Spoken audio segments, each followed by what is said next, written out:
Movie की शुरुआत में हमें मंगोलियन बॉर्डर दिखाया जाता है, जहां सोल्जर्स को खुदाई करते हुए बहुत ही विशाल काया कंकाल मिलते हैं जो किसी अजीब से जीव के होते हैं। इसके साथ उनको कुछ डेड बॉडीज भी मिलती हैं, जो हजारों साल गुजर जाने के बाद भी फ्रेश दिखाई देती हैं। इसके बाद हमें मूवी में सन 1979 का समय दिखाया जाता है, जहां हम प्रोफेसर यंग को देखते हैं, जो इस पहाड़ को डिस्कवर करने के लिए एक टीम रेडी करता है।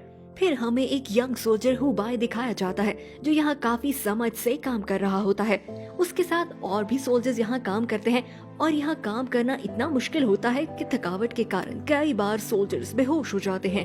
और उन सब की मदद करती हैं प्रोफेसर यंग की बेटी पिंग, जो कि एक मेडिकल ऑफिसर होती है। हुबाई और पिंग यहाँ काफी समय से होते हैं, इसीलिए दोनों एक दूसरे को पसंद करने लगते हैं। और हुबाई को लगता है कि शायद वो पिंग को पिछले जन्म से जानता है। एक दिन सभी लोगों को एक बहुत विशाल काया क्रीचर का सर मिल जाता है। उसे निकालते ही अर्थक्वेक आने लगता है और अचानक केव में बहुत बड़ा एक्सप्लोजिव होता है, जिसके कारण कई लोग मर जाते हैं।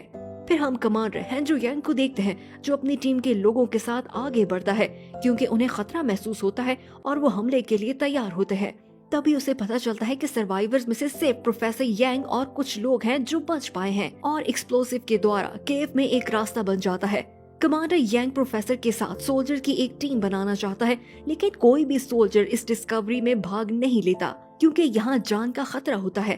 तभी पिंग अपने पिता का साथ देने के लिए रेडी हो जाती है, और पिंग के साहस को देखकर हुबाई वॉलंटियर कर देता है। हुबाई का दोस्त सिंग सिंग भी आ जाता है, और इस तरह से इस केव की खोज लगाने के लिए एक सोल्जर की टीम तैयार हो जाती है, जिसे प्रोफेसर यांग लीड करता है।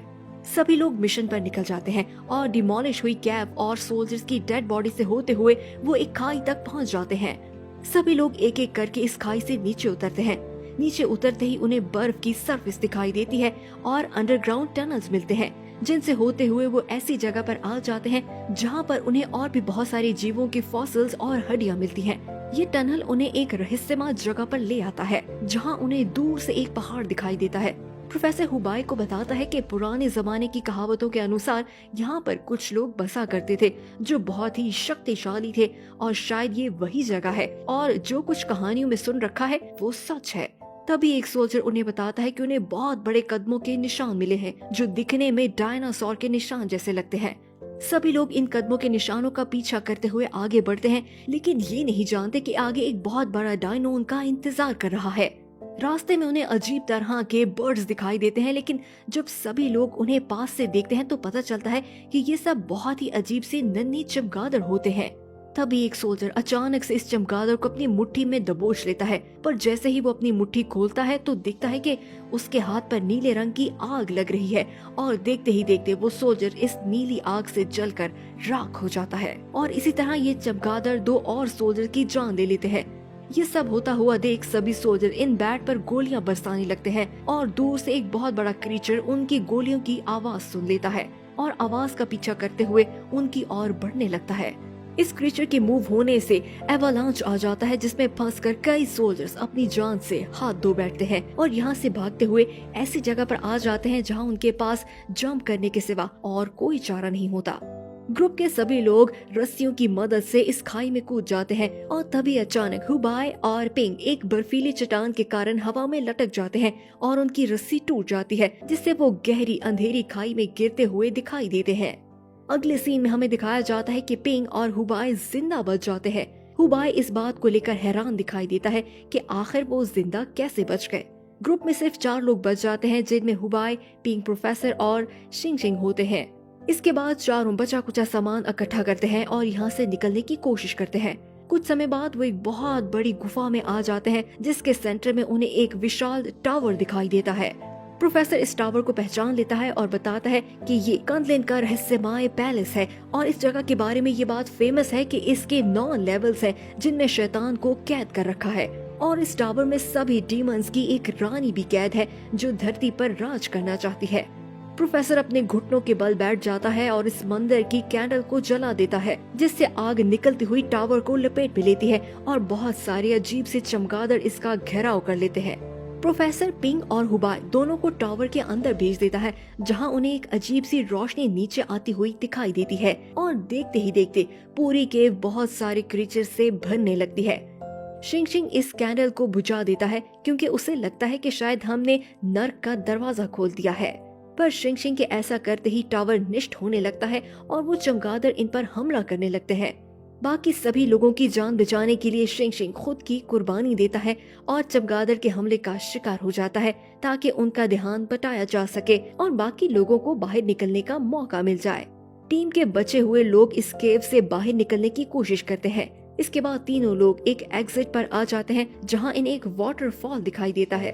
चमगादड़ इनके करीब आ जाते हैं। हुबाई इनका मुकाबला करता है लेकिन उनमें से एक चमगादड़ हुबाई पर हमला करता है जिससे उसके शरीर पर आग लगने लगती है।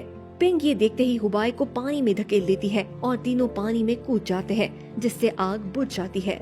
पानी के अंदर हुबाई पिंग को ढूंढ लेता है और दोनों एक दूसरे के करीब आ जाते हैं। तभी एक सी क्रीचर आकर पिंग को अपने साथ ले जाता है। ये देखकर हुबाई का दिल टूट जाता है और वो पानी से निकलकर बेस की ओर वापस आ जाता है।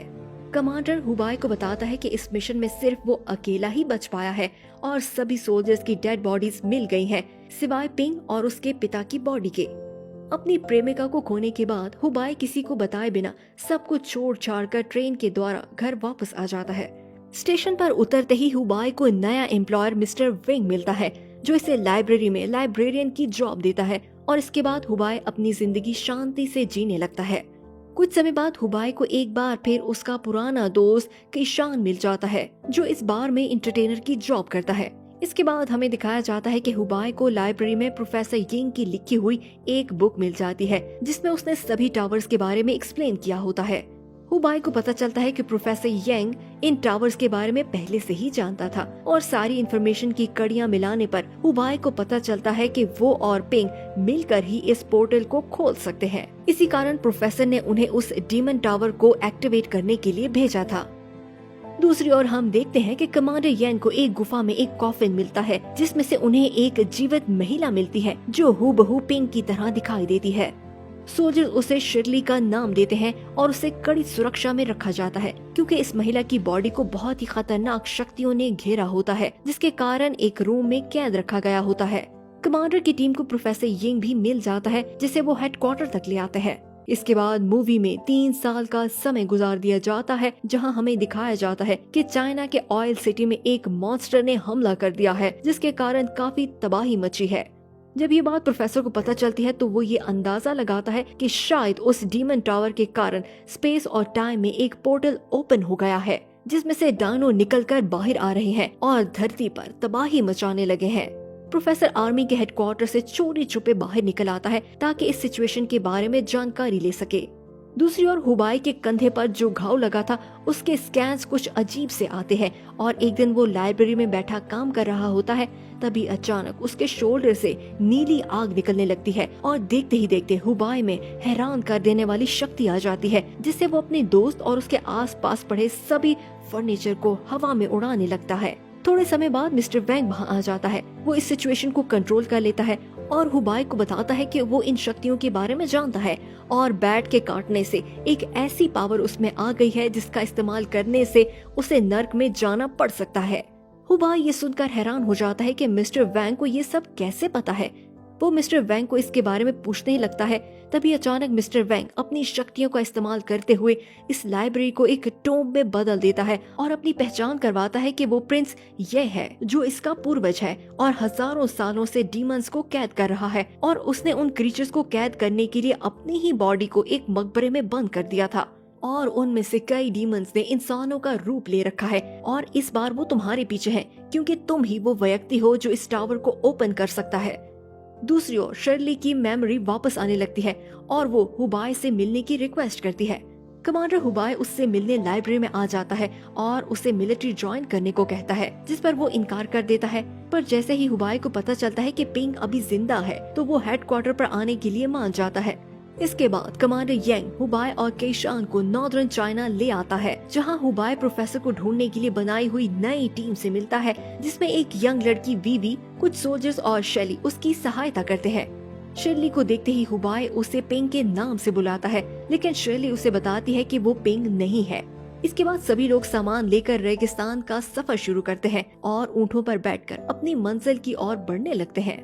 बीच रास्ते में उनका सामना रेत के तूफान से होता है वो अपनी शक्तियों का इस्तेमाल करते हुए इस तूफान को रोकने की कोशिश करते हैं, लेकिन केशान और ग्रुप के 2 और लोग रास्ता भटक जाते हैं। कई दिन लगातार सफर करने के बाद हुबाई और ग्रुप के लोग ऑयल सिटी तक पहुंच जाते हैं, लेकिन केशान और उनके ग्रुप अभी भी रेगिस्तान में भटक रहे होते हैं और यहाँ पर उनका सामना एक बहुत ही डरावने क्रीचर से होता है। सभी लोग अपनी जान बचाकर भागते हैं। क्रीचर एक एक करके सभी की जान ले लेता है और उनमें से सिर्फ एक सोल्जर केशान ऑयल सिटी तक पहुंचने में सफल हो जाता है और अपने मेन ग्रुप के साथ वापस मिल जाते हैं। ये जानने के बाद टीम पर क्रीचर ने हमला किया। हुबाई उन्हें वापस जाने को कहता है, लेकिन टीम वापस मुड़ने से इनकार कर देती है और तभी उन्हें चारों ओर से क्रीचर्स की आवाज सुनाई देने लगती है और सभी अपने वेपन्स उठाकर डीमन से मुकाबला करने के लिए रेडी हो जाते हैं। अचानक एक क्रीचर उन पर हमला करने वाला होता है और सभी लोग बड़ी तेजी से उसका मुकाबला करते हैं और उसे मार गिराते हैं। तभी उन्हें दूसरा क्रीचर दिखाई देता है और जैसे ही वो पीछे मुड़कर देखते हैं तो पहले वाला गायब हो जाता है। इस बात का साफ मतलब होता है कि ये क्रीचर जादुई होते हैं और मरने के बाद फिर से जीवित हो जाते हैं। इस सब के होते हुए शर्ली एक स्कूल की बिल्डिंग में एंटर हो जाती है और हुबाई भी उसका पीछा करता है। अंदर एंटर होते ही हुबाई को बिल्डिंग की सीलिंग पर डेड बॉडीज लटकी हुई दिखाई देती है। इसके बाद हुबाई को एक टनल दिखाई देती है जिसका रास्ता प्रिंसेस के मकबरे तक जाता है। तभी अचानक एक क्रीचर हुबाई पर हमला कर देता है और उसे उछालकर जमीन पर मारता है, जिससे वो बुरी तरह घायल हो जाता है। इससे पहले कि ये क्रीचर हुबाई की जान लेता, अचानक शर्ली इसे रोक लेती है और कंट्रोल करते हुए उसे दूर जाने की आज्ञा देती है और हुबाई को अपनी शक्ति से उठाकर उस कॉफिन में लिटा देती है। तो दोस्तों, यहाँ हमें पता चलता है कि शर्ली भी इन शैतानों को जीवित करना चाहती है और इसलिए वो हुबाई का इस्तेमाल करती है। दूसरी ओर इस लोकेशन पर और भी बहुत सारे डीमंस आने लगते हैं और उन्हें चारों ओर से घेर लेते हैं और टीम के लोग बिल्डिंग्स में छुपकर इन डीमंस का मुकाबला रॉकेट लॉन्चर और सिल्वर की बनी गोलियों से करते हैं, लेकिन इन क्रीचर्स पर कोई असर नहीं होता और यहाँ सभी लोगों को रियलाइज होता है कि ये क्रीचर्स कितने ज्यादा खतरनाक हैं, जिन्हें मारना नामुमकिन है। अगले सीन में हम देखते हैं कि वीवी स्टैच्यू की तरह बिहेव करती है ताकि डीमन के वार से बच पाए। डीमन इस पर चिल्लाता है और वहाँ से चला जाता है। मौका पाते ही वीवी बिल्डिंग से बाहर निकल आती है और केशान के साथ बस में इंटर हो जाती है, लेकिन वो क्रीचर वहाँ भी आ जाता है और उन पर हमला करने लगता है। दूसरी ओर हुबाई की आंख खुल जाती है और वो मदद के लिए चिल्लाने लगता है और तभी उसकी शक्तियाँ उसके शरीर के घाव को भरने लगती हैं। पर अचानक से वो टेलीपोर्ट होकर डेमन टावर वाली गुफा में पहुँच जाता है, जहाँ वो देखता है कि वो क्रीचर पिंक की बॉडी को डीमन क्वीन के हवाले कर रहे हैं। यहाँ हुबाई को पता चलता है कि डीमन क्वीन ने पिंक की बॉडी को अपने वश में किया हुआ है। क्रीचर के जाते ही हुबाई डीमन क्वीन से मिलता है और इसे कहता है कि वो पिंक की जान बख्श दे, लेकिन क्वीन उसकी बात से इनकार कर देती है क्योंकि सिर्फ पिंक की बॉडी की मदद से ही वो पोर्टल को ओपन कर सकती है। क्वीन हुबाई से कहती है कि वो इस टावर को एक्टिवेट करने में उसका साथ दे, लेकिन हुबाई उसकी बात मानने से इनकार कर देता है और कहता है कि उसे ऑयल सिटी में वापस दोबारा भेज दिया जाए और कहता है कि शायद वो इसका कोई और रास्ता निकालेगा। क्वीन सरप्राइजिंगली हुबाई की बात मान जाती है और इसे वापस ऑयल सिटी में टेलीपोर्ट कर देती है। यहाँ पहुँचते ही हुबाई को पता चलता है कि केशान और वीवी पर एक क्रीचर हमला कर रहा है। हुबाई रॉकेट लॉन्चर से इस पर निशाना लगाता है और इसे नष्ट कर देता है। तभी ये दूसरा क्रीचर हुबाई पर वार करता है, लेकिन शर्ली उसे बचा लेती है क्योंकि टावर ओपन करने में उसे उसकी जरूरत होती है। इसके बाद शर्ली हुबाई को अपनी बाहों में ले लेती है और बताती है कि वो इसके साथ सुरक्षित है। हुबाई ये बात जानता है कि पिंक कभी भी वापस नहीं आ सकती, इसलिए वो शर्ली को गन से 3 बार शूट करता है और उसकी जान ले लेता है। ऐसा करते ही सभी क्रीचर्स गायब होने लगते हैं और टावर टूटने लगता है। शर्ली ये बात स्वीकार कर लेती है कि सिर्फ वही है जो इसकी जान ले सकता है। ये कहते ही अचानक शर्ली मरने से पहले हुबाई को किस कर देती है और जमीन पर गिर जाती है। दोस्तों, यहाँ पर हम शर्ली को पिंक में बदलता हुआ देखते हैं और पिंक हुबाई को आखिरी समय एक साथ देखकर खुश दिखाई देती है। हुबाई हार नहीं मानता और इसे उठाकर क्वीन के कॉफिन तक ले आता है और इसे कॉफिन में लिटा देता है, ये सोचकर कि शायद वो इसे दोबारा जीवित कर लेगा, और खुद भी इसके साथ लेट जाता है और इसके माथे को चूमता है और ऐसा करते ही वो पिंक की यादों में एंटर हो जाता है। हुबाई को पिंक की लाइफ के बारे में काफी कुछ जानने को मिलता है। उसे पिंक का बचपन देखने को मिलता है, जिसमें हमें पता चलता है कि पिंक में बीमार और घायल जीवन को हील करने की शक्ति थी। ये इस बात को एक्सप्लेन करता है कि उस खाई में गिरने के बाद कैसे सभी लोग सरवाइव कर गए थे, क्योंकि पिंक ने अपनी शक्तियों से उन्हें बचा लिया था। लेकिन पिंग की माँ ने इन शक्तियों का इस्तेमाल करने से मना कर दिया था, क्योंकि उसकी माँ भी एक डीमन थी जो इंसान का रूप बदलकर धरती पर रहती थी और एक दिन जलकर निष्ठ हो गई थी। ये सब देखने के बाद हुबाई को होश आता है और पिंग इसे अपने दिल की फीलिंग्स बताती है कि वो इससे कितना प्यार करती है। पिंग हुबाई को उसके पिता को ढूंढने को कहती है और ये कहते ही उसकी जान चली जाती है। अगले सीन में काफी समय गुजार दिया जाता है, जहां हम हुबाई और उसके साथियों को देखते हैं जो पिंग की विश को पूरा करने के लिए उसके पिता की तलाश में निकलता है। मूवी के आखिरी सीन में हमें फिर से क्रीचर दिखाया जाता है, जिसका मतलब साफ होता है कि आज भी डानो इस दुनिया में ही जीवित हैं और वो इस ग्रुप का पीछा करने वाले हैं। यहीं पर मूवी एंड हो जाती है। मिलते हैं नई वीडियो के साथ। देखते रहिए इनसाइड रिकैप्स।